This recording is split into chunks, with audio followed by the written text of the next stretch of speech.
सावन में करोड़ों शिव भक्त कावड़ उठाते हैं, लेकिन क्या आप जानते हैं कावड़ का मतलब क्या है?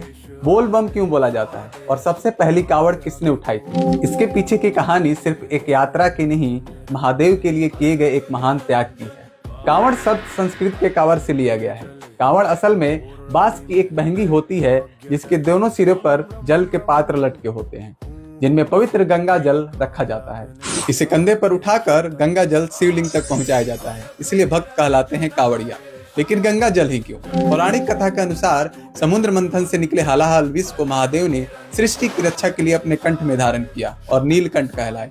मान्यता है कि उनकी जलन शांत करने के लिए देवी देवताओं ने पवित्र नदियों से शीतल जल से उनका अभिषेक किया और इसी के साथ शुरुआत हुई सावन में शिव जी को जल चढ़ाने की परंपरा।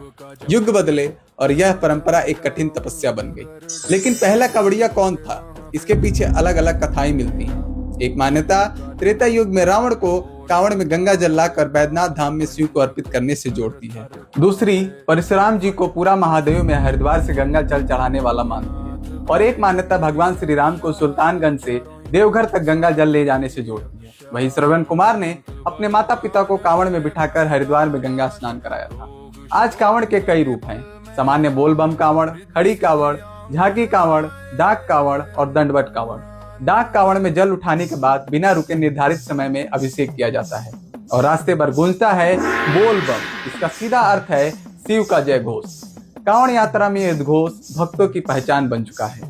कावड़ सिर्फ हरिद्वार की नहीं, सुल्तानगंज से देवघर, हरिद्वार से शिवालय, ऋषिकेश से नीलकंठ की यात्राएं हैं। भारत की सबसे लंबी कावड़ यात्रा गंगोत्री से रामेश्वरम 3000 किलोमीटर से अधिक की मानी जाती है। रास्ते अलग हैं, लेकिन संकल्प एक है, गंगा जल महादेव तक पहुंचाना है। लेकिन कावड़ को जमीन पर क्यों नहीं रखा जाता? क्योंकि भाव यह है कि गंगा जल की पवित्रता और भक्त का संकल्प बीच में खंडित ना हो। इसलिए यात्रा के दौरान सात्विकता, स्वच्छता और ब्रह्मचर्य बनाए रखना भी अनिवार्य है। क्योंकि कावड़ में सिर्फ जल नहीं होता, उसमें भक्त की श्रद्धा, तपस्या और अटूट संकल्प होता है। बोल बम।